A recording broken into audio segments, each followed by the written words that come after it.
दोस्तों, यदि आगामी यूपी बोर्ड परीक्षा में 90 प्लस अंक लाने का आपका लक्ष्य है तो इसके लिए आज से ही तैयारी शुरू कर दें।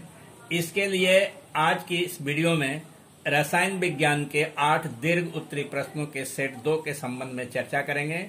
इंटरमीडिएट बोर्ड परीक्षा रसायन विज्ञान के पेपर में क्वेश्चन नंबर 6 और 7 दीर्घ उत्तरी होते हैं, जो का और खा 2 खंडों में विभाजित होते हैं तथा इनका अथवा प्रश्न भी पूछे जाते हैं। इस प्रकार बोर्ड परीक्षा में कुल 8 दीर्घ उत्तरी प्रश्न पूछे जाते हैं, जिनमें से केवल 4 प्रश्नों को उत्तर देना होता है और प्रत्येक प्रश्न 5 अंक के होते हैं। इस प्रकार बोर्ड परीक्षा में 20 अंक के दीर्घ उत्तरी प्रश्न पूछे जाते हैं।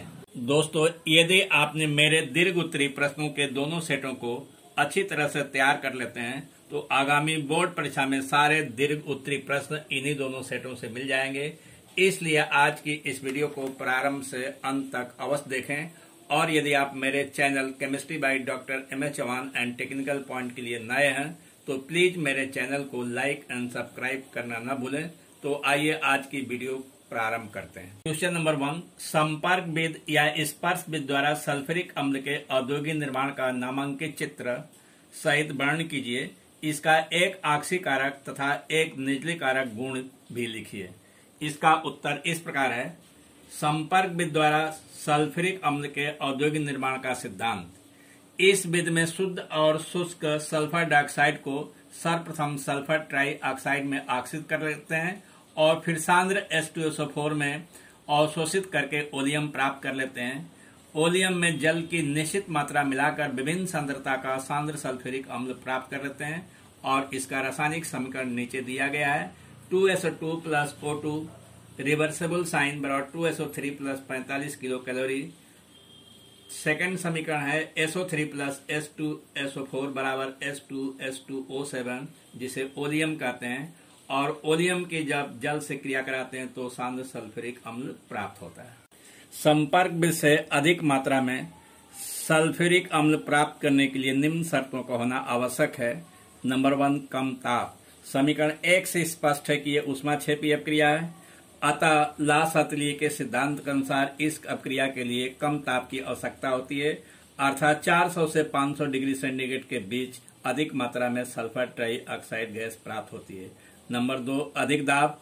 समीकरण 1 से स्पष्ट है कि अपक्रिया के पहचान आयतन में कमी हो रही है, अतः इस अपक्रिया के लिए अधिक दाब की आवश्यकता होती है, परंतु यह अपक्रिया कम दाब पर ही संपन्न होती है, क्योंकि अधिक दाब पर शीतलक नली में लगे लेड की नलियों पर प्रभाव पड़ता है तथा सछिद्र उत्प्रेरक अपघटित हो जाते हैं।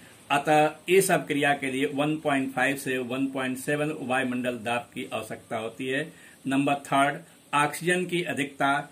इस क्रिया के लिए ऑक्सीजन की अधिक मात्रा में होना चाहिए। नंबर 4, उत्प्रेरक की उपस्थिति में सल्फर ट्राइऑक्साइड अधिक तीव्रता से प्राप्त होती है।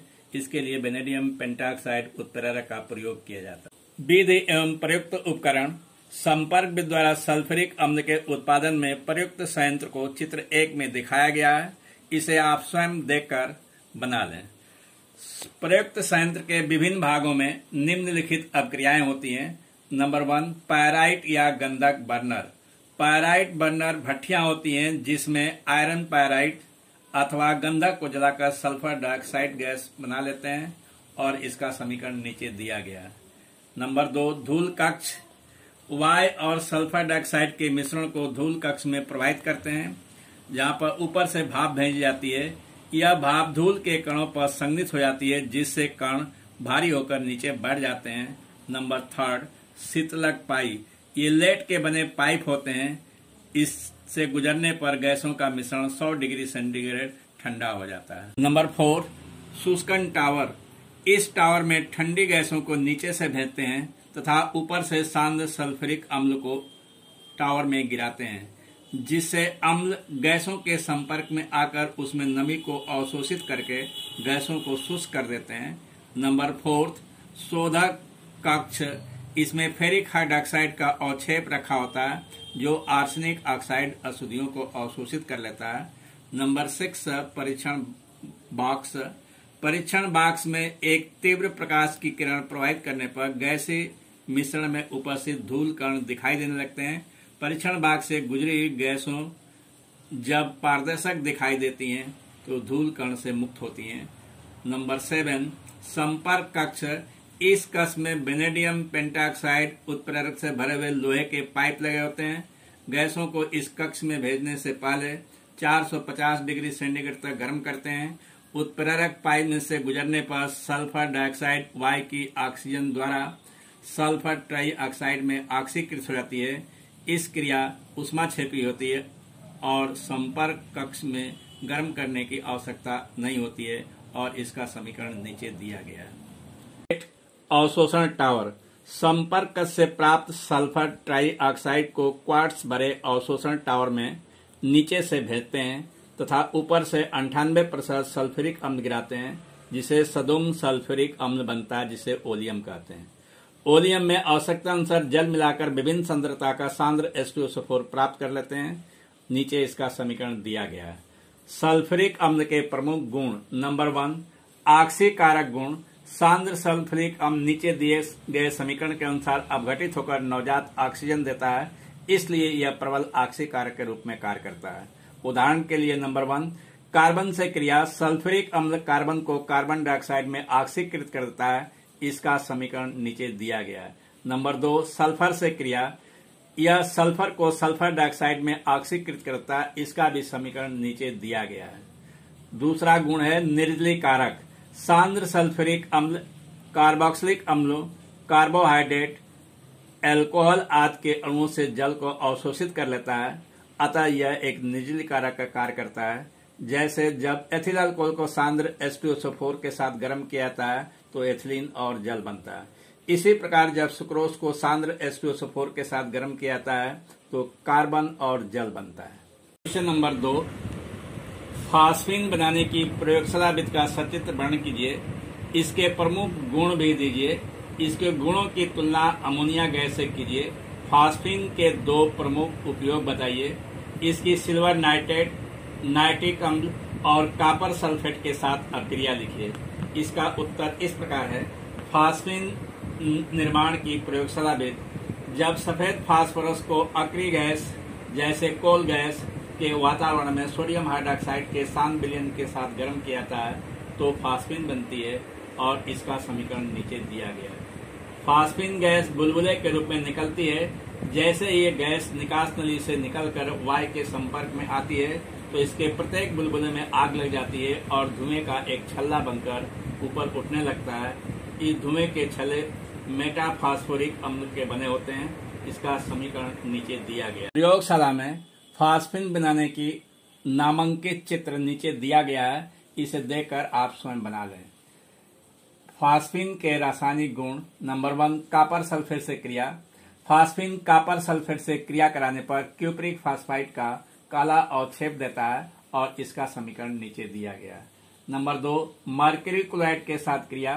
फास्फीन मर्क्यूरी क्लोराइड से क्रिया करके मर्क्यूरी फास्फाइड का काला अवक्षेप देता है, इसका समीकरण नीचे दिया गया है। नंबर 3, सिल्वर नाइट्रेट से क्रिया। फास्फीन सिल्वर नाइट्रेट को धात्विक सिल्वर में अपचयित कर देती है, इसका समीकरण नीचे दिया गया है। नंबर 4, नाइट्रिक अम्ल से क्रिया। फास्फीन नाइट्रिक अम्ल से क्रिया करके फास्फोरस पेंटा ऑक्साइड बनाती है। फास्फीन और अमोनिया की तुलना नीचे सारणी में दी गई है, इसे देखकर आप स्वयं सरल कर लें।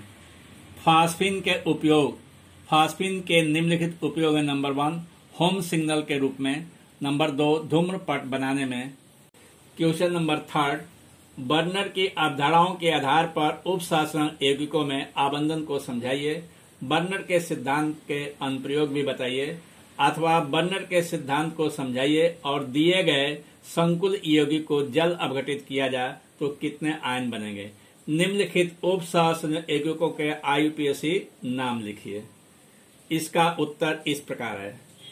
उपशासन यौगिकों में बंधता या आबंधन को स्पष्ट करने के लिए बर्नर ने सन 1898 में एक सिद्धांत प्रस्तुत किया था, जिसे बर्नर का उपशासन यौगिकों का सिद्धांत कहते हैं।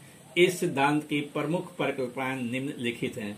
नंबर 1, उपसह संयोजन यौगिकों में केंद्रीय धातु प्रमाण या आयन की दो प्रकार की संयोजकताएं होती हैं। नंबर 1 प्राथमिक संयोजकता, नंबर 2 द्वितीयक संयोजकता।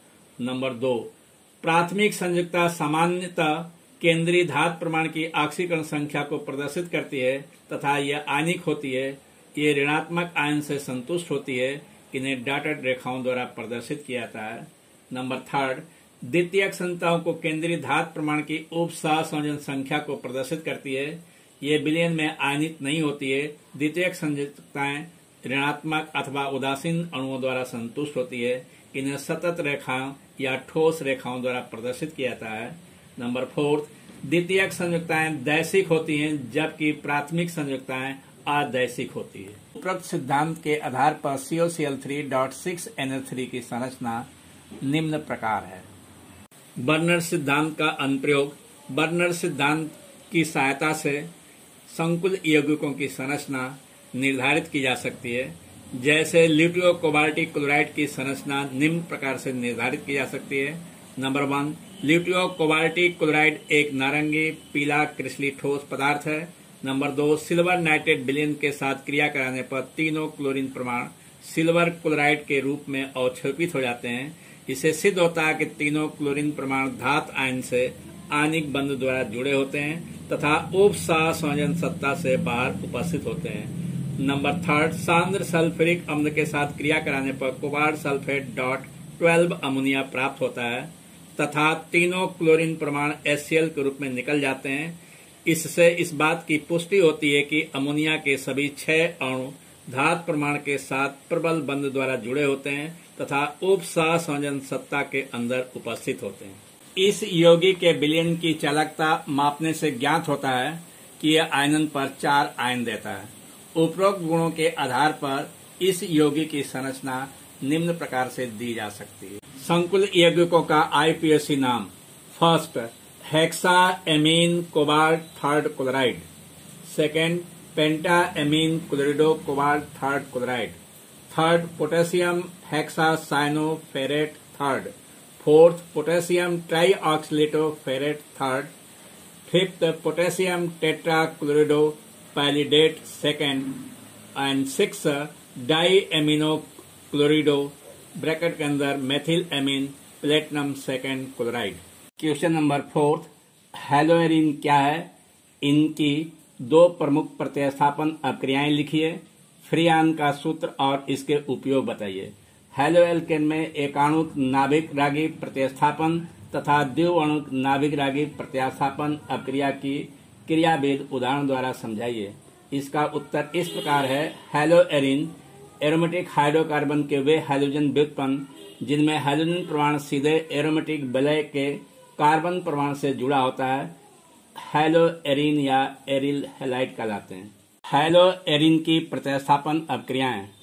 हैलोएरिन निम्नलिखित इलेक्ट्रॉन स्नेही प्रतिस्थापन अभिक्रियाएं प्रदर्शित करते हैं। नंबर 1 हैलोजनीकरण। जब किसी हाइड्रोजन वाहक की उपस्थिति में हैलोएरिन को हाइड्रोजन के साथ गर्म किया जाता है तो आर्थो और पैरा डाई हैलोएरिन प्राप्त होते हैं। जैसे जब क्लोरोबेंजीन को फेरिक क्लोराइड की उपस्थिति में क्लोरीन के साथ गर्म किया जाता है तो आर्थो डाइक्लोरोबेंजीन और पैरा डाइक्लोरोबेंजीन बनता है। इसका समीकरण नीचे दिया गया है। नंबर 2 नाइट्रीकरण। सांद्र H2SO4 की उपस्थिति में हैलोएरिन तथा सांद्र H1 से क्रिया कराने पर आर्थो पैरा नाइट्रो हैलोएरिन बनते हैं और इसका समीकरण नीचे दिया गया है। फ्रीऑन का सूत्र। फ्रीऑन को प्राय फ्रीऑन 12 कहते हैं और इसका सूत्र है CCl2F2। इसका उपयोग रेफ्रिजरेटर तथा वातानुकूलक AC में प्रयुक्त होता है। नंबर 2 एरोसॉल तथा फोम में इसका उपयोग नोदक के रूप में होता है। नंबर 1 एकाणुक नाभिक रागी प्रतिस्थापन अभिक्रिया जिसे S1 अभिक्रिया कहते हैं। नाभिक स्नेही प्रतिस्थापन अभिक्रिया जिसके वेग निर्धारण पद में एक अणु भाग लेता है SN1 अभिक्रिया कहलाती है तथा अभिक्रिया की क्रियाविधि SN1 क्रियाविधि कहलाती है। जैसे जब टर्सरी ब्यूटिल क्लोराइड को सोडियम हाइड्रोक्साइड से क्रिया कराते हैं तो टर्सरी ब्यूटिल अल्कोहल बनता है और इसका समीकरण नीचे दिया गया है। इसकी क्रियाविधि निम्न पदों में होती है। नंबर 1 टर्सरी ब्यूटिल क्लोराइड विघटित होकर टर्सरी ब्यूटिल कार्बोधन आयन बनाती है और यह क्रिया बहुत ही मंद गति से होती है। नंबर 2, ब्यूटिल कार्बोधन आयन पर जब हाइड्रोक्साइड आयन की क्रिया होती है तो टर्सरी ब्यूटिल अल्कोहल बनता है और यह क्रिया तीव्र गति से होती है। नंबर 2, द्विव अणु नाभिक रागी प्रतिस्थापन अपक्रिया, इसे S12 अपक्रिया कहते हैं। नाभिक रागी प्रतिस्थापन अपक्रिया जिसके वेग निर्धारण पद में 2 अणु भाग लेते हैं SN2 अपक्रिया कहलाती है तथा इसकी क्रियाविधि SN2 क्रियाविधि कहलाती है। जैसे जब मेथिल क्लोराइड की सोडियम हाइड्रोक्साइड से क्रिया कराते हैं तो मेथिल अल्कोहल बनता है। इसकी क्रियाविधि एक पद में होती है जैसा कि नीचे दिखाया गया है। नंबर 5, सेंडमेयर बेस से क्लोरोबेंजीन के निर्माण की रासायनिक समीकरण दीजिए तथा रासायनिक समीकरण देते हुए स्पष्ट कीजिए कि क्लोरोबेंजीन से निम्नलिखित यौगिकों को कैसे प्राप्त करेंगे। नंबर 1 DDT, नंबर 2 टाल्बिन, number 3 benzene, number 4 phenol. Sandmeyer बेस से क्लोरोबेंजीन का निर्माण। जब बेंजीन डाइजोनियम क्लोराइड को क्यूप्रस क्लोराइड HCl तथा क्यूप्रस ब्रोमाइड HBr या क्यूप्रस अनाइड KCN के साथ गर्म किया जाता है तो डाइजो समूह क्रमशः Cl, Br, CN द्वारा प्रतिस्थापित होता है। इस प्रकार की क्रिया को सेंडमेयर अपक्रिया कहते हैं। जैसे जब बेंजीन डाइजोनियम क्लोराइड को क्यूप्रस क्लोराइड और HCl के साथ 60 डिग्री सेंटीग्रेड तक गर्म किया जाता है तो क्लोरोबेंजीन बनती है और इसका समीकरण नीचे दिया गया है। लिखित यौगिकों का निर्माण। Number 1 DDT। जब क्लोरल और क्लोरोबेंजीन के मिश्रण को सांद्र H2SO4 के साथ गर्म किया जाता है तो डाइक्लोरो डाइफेनिल ट्राइक्लोरो इथेन बनता है जिसे DDT कहते हैं और इसका समीकरण नीचे दिया गया है। नंबर 2 टाल्विन। जब क्लोरोबेंजीन को मेथिल क्लोराइड और सोडियम के साथ शुष्क ईथर की उपस्थिति में गर्म किया जाता है तो टाल्विन बनती है। इसका भी समीकरण नीचे दिया गया है। Number 3 benzene. जब क्लोरोबेंजीन का निकेल एल्युमिनियम मिश्र धातु द्वारा अपचयन कराते हैं तो बेंजीन बनती है। इसका भी समीकरण नीचे दिया गया है। Number 4 phenol. जब क्लोरोबेंजीन को सोडियम हाइड्रोक्साइड के साथ गर्म करते हैं तो पहले सोडियम बेंजोएट बनता है जिसको तन HCl से क्रिया कराने पर फिनाल बनता है। क्वेश्चन नंबर 6, फॉर्मेल्डिहाइड बनाने की प्रयोगशाला विधि का सचित्र वर्णन कीजिए। फॉर्मेल्डिहाइड से फार्मोस बनाने की अपक्रिया लिखिए। सभी संबंधित रासायनिक अपक्रियाओं के समीकरण दीजिए अथवा प्रयोगशाला में फॉर्मेल्डिहाइड बनाने की विधि का वर्णन कीजिए और इस पर निम्न की क्रिया बताइए। Number 1 hydrogen cyanide, number 2 ammonia, number 3 sodium bisulphide. अथवा फॉर्मेल्डिहाइड बनाने की प्रयोगशाला विधि का नामांकित चित्र देते हुए वर्णन कीजिए तथा होने वाली अपक्रियाओं का समीकरण दीजिए। इसकी निम्नलिखित से क्रिया बताइए। नंबर 1 सांद्र सोडियम हाइड्रोक्साइड विलयन, नंबर 2 टॉलेन अभिकर्मक। इसका उत्तर इस प्रकार है। फॉर्मेल्डिहाइड बनाने की प्रयोगशाला विधि का सिद्धांत। मेथिल अल्कोहल की वाष्प और वायु के मिश्रण को 200 से 250 डिग्री सेंटीग्रेड ताप पर प्लेटिनम एस्बेस्टस उत्प्रेरक पर प्रवाहित करने पर फॉर्मेल्डिहाइड प्राप्त होता है और इसका रासायनिक समीकरण नीचे दिया गया है। फॉर्मेल्डिहाइड बनाने की निर्माण विधि। चित्र 3 के अनुसार एक आसवन फ्लास्क में मेथिल अल्कोहल भर लेते हैं। इस फ्लास्क में एक निकास नली लगी होती है जिससे फ्लास्क में वायु प्रवाहित करते हैं तथा एक दूसरी निकास नली की सहायता से इस फ्लास्क का संबंध एक दहन नली से होता है जिसमें प्लेटिनम एस्बेस्टस की जाली लगी होती है जो उत्प्रेरक का कार्य करती है। दहन नली के दूसरे सिरे का संबंध एक ग्राही फ्लास्क से होता है जिसमें वायु चूषण पंप लगा होता है। अब फ्लास्क को जल उष्मक पर रखकर 40 डिग्री सेंटीग्रेड पर धीरे धीरे गर्म करते हैं तथा चूषण पंप की सहायता से वायु को खींचते हैं जो मेथिल अल्कोहल की वाष्प को लेकर दहन नली में पहुंच जाती है।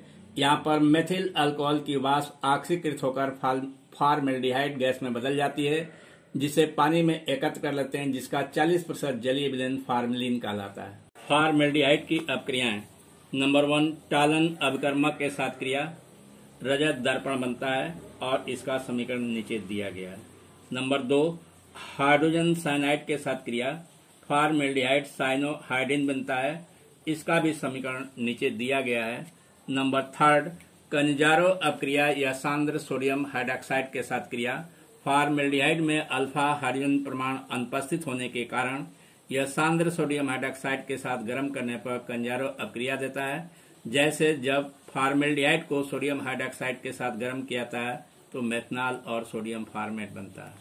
नंबर 4 अमोनिया के साथ क्रिया हेक्सामेथिलीन टेट्राएमीन जिसे एरोट्रोपिन कहते हैं बनता है। इसकी संरचना नीचे दी गई है। और रासायनिक अपक्रिया 6SCHO प्लस 4NH3 बराबर CH2 का होल 6N4 प्लस 6H2O इसे यूरोट्रोपिन भी कहते हैं। यह मूत्र रोग, गठिया तथा वाय रोग में औषधि के रूप में प्रयुक्त होता है। नंबर 5 फिनाल से अपक्रिया। फिनाल से अपक्रिया कराने पर बेकेलाइट बनता है और इसका रासायनिक समीकरण नीचे दिया गया है। नंबर 6 कैल्शियम हाइड्रॉक्साइड के साथ क्रिया या फार्मोस का निर्माण फॉर्मेल्डिहाइड के तन विलयन को दुर्बल क्षार जैसे कैल्शियम हाइड्रॉक्साइड की उपस्थिति में रखने पर फार्मोस बनता है, जो कई शर्कराओं का मिश्रण होता है। ये शर्करा एल्डोल संघनन के फलस्वरूप उत्पन्न होता है और इसका रासायनिक समीकरण नीचे दिया गया है। नंबर 7 सोडियम बाइसल्फाइड के साथ क्रिया फॉर्मेल्डिहाइड सोडियम बाइसल्फाइड बनता है और इसका समीकरण नीचे दिया गया है। क्वेश्चन नंबर 7 प्रयोगशाला में शुद्ध एसीटोन बनाने की विधि का सचित्र वर्णन कीजिए। संबंधित अपक्रिया का समीकरण भी दीजिए। इसकी अमोनिया तथा क्लोरोफॉर्म के साथ होने वाली अपक्रिया का समीकरण दीजिए। अथवा प्रयोगशाला में एसीटोन बनाने की विधि का रासायनिक समीकरण लिखिए। एसीटोन की नंबर 1 नाइट्रस अम्ल, नंबर 2 हाइड्रॉक्सिल एमीन तथा बेरियम हाइड्रॉक्साइड के साथ होने वाली अपक्रियाओं का रासायनिक समीकरण भी दीजिए। अथवा प्रयोगशाला में एसीटोन बनाने की विधि का सचित्र वर्णन कीजिए। इसकी निम्न के साथ अपक्रिया बताइए। नंबर 1 क्लोरोफॉर्म, नंबर 2 बेरंजक चूर्ण, नंबर 3 PCl5। एसीटोन बनाने की प्रयोगशाला विधि। जब कैल्शियम एसीटेट का शुष्क आसवन किया जाता है तो प्रयोगशाला में एसीटोन बनती है और इसका रासायनिक समीकरण नीचे दिया गया। चित्र के अनुसार एक रिटार्ड या कठोर कांच की परख नली में 40 ग्राम शुष्क कैल्शियम एसीटेट का चूर्ण लेकर उसमें लिविंग संघनित तथा ग्राही पात्र से जोड़ देते हैं। रिटार्ड को तार की जाली पर रखकर गर्म करते हैं तो कैल्शियम एसीटेट का आसवन होता है और आसूत एसीटोन ग्राही फ्लास्क में एकत्रित हो जाता है। इसे आसूत द्रव में एसीटोन के साथ अपद्रव मिले रहते हैं। इसका शोधन नीचे दिए गए समीकरण के अनुसार शोधन कर लेते हैं। एसीटोन की रासायनिक अपक्रियाएं। नंबर 1 अमोनिया के साथ क्रिया डाई एसीटोन एमीन बनता है और इसका रासायनिक समीकरण नीचे दिया गया है। नंबर 2 क्लोरोफॉर्म के साथ क्रिया क्लोरीटोन बनता है, इसका भी रासायनिक समीकरण नीचे दिया गया है। नंबर 3 बेरियम हाइड्रॉक्साइड के साथ क्रिया डाई एसीटोन एल्कोहल बनता है और इसका रासायनिक समीकरण नीचे दिया गया है। बेरंजक चूर्ण के साथ क्रिया बेरंजक चूर्ण के साथ एसीटोन को गर्म करने पर क्लोरोफॉर्म बनता है और यह क्रिया 3 पदों में होती है। नीचे दिया गया समीकरण के द्वारा आप स्वयं उसे सरल कर लें। क्वेश्चन नंबर 8 हाफमान ब्रोमेमाइड अपक्रिया द्वारा एथिल एमीन बनाने का रासायनिक समीकरण लिखिए। एथिल एमीन की नंबर 1 नाइट्रस अम्ल, नंबर 2 मेथिल मैग्नीशियम आयोडाइड के साथ होने वाली अपक्रिया का रासायनिक समीकरण भी दीजिए। अथवा सिमिट अपक्रिया द्वारा एथिल एमीन बनाने का रासायनिक समीकरण दीजिए। नंबर 1 एथिल एमीन या सेकेंड एनिलीन की अल्कोहलिक कास्टिक पोटास की उपस्थिति में क्लोरोफॉर्म के साथ गर्म करने पर होने वाली अपक्रियाओं का रासायनिक समीकरण लिखिए। इस प्रकार है। एथिल एमीन बनाने की विधियां। नंबर 1 प्रयोगशाला विधि या हाफमान ब्रोमेमाइड अपक्रिया द्वारा। जब प्रोपेनेमाइड को ब्रोमीन तथा कास्टिक पोटास या कास्टिक सोडा के साथ गर्म किया जाता है तो एथिल एमीन बनती है और इसका रासायनिक समीकरण नीचे दिया गया है। इस विधि में प्रयुक्त उपकरण का नामांकित चित्र एवं विधि नीचे दिया गया जिसे आप स्वयं देख लें। नंबर 2 सिमिट अपक्रिया द्वारा एथिल एमीन का निर्माण। प्रोपेनोइक अम्ल को सांद्र H2SO4 की उपस्थिति में हाइड्रोजोइक अम्ल के साथ गर्म किया जाता है तो एथिल एमीन बनता है। इस क्रिया को सिमिट अपक्रिया कहते हैं और इसका समीकरण नीचे दिया गया है। रासायनिक अपक्रियाएं। नंबर 1 कार्बिल एमीन अपक्रिया। प्राथमिक एमीन को क्लोरोफॉर्म तथा अल्कोहलिक कास्टिक पोटास के साथ गर्म करने पर आइसोसाइनाइड की तीव्र गंध आती है। इस प्रकार की क्रिया को कार्बिल एमीन अपक्रिया कहते हैं। जैसे एथिल एमीन को क्लोरोफार्म और कास्टिक पोटास के साथ गर्म करने पर एथिल आइसोसाइनाइड बनता है। Number 2, cement अपक्रिया। सांद्र H2SO4 की उपस्थिति में कार्बोक्सिलिक अम्ल के हाइड्रोजोइक अम्ल के साथ गर्म करने पर प्राथमिक एमीन बनता है। इस प्रकार की क्रिया को सिमिट अपक्रिया कहते हैं, जैसे नीचे एक समीकरण दिया गया है। नंबर 3, नाइट्रस अम्ल के साथ क्रिया एथिल अल्कोहल बनता है और इसका समीकरण नीचे दिया गया है। नंबर 4, एसिटिल क्लोराइड के साथ क्रिया एन एथिल एसिटामाइड बनता है और इसका रासायनिक समीकरण नीचे दिया गया है। नंबर 5, मस्टर्ड ऑयल अपक्रिया कार्बन डाइसल्फाइड और मर्क्यूरी क्लोराइड के साथ क्रिया कराने पर एथिल आइसोथायोसाइनेट बनता है, जिसमें सरसों की तेल जैसी गंध आती है, इसलिए इसे मस्टर्ड ऑयल अपक्रिया कहते हैं और इसका रासायनिक समीकरण नीचे दिया गया है। नंबर 6, ग्रिग्नार्ड अपक्रमक के साथ क्रिया या मेथिल मैग्नीशियम आयोडाइड के साथ क्रिया से क्रिया कराने पर एल्केन बनती है, इसका भी रासायनिक समीकरण नीचे दिया गया है।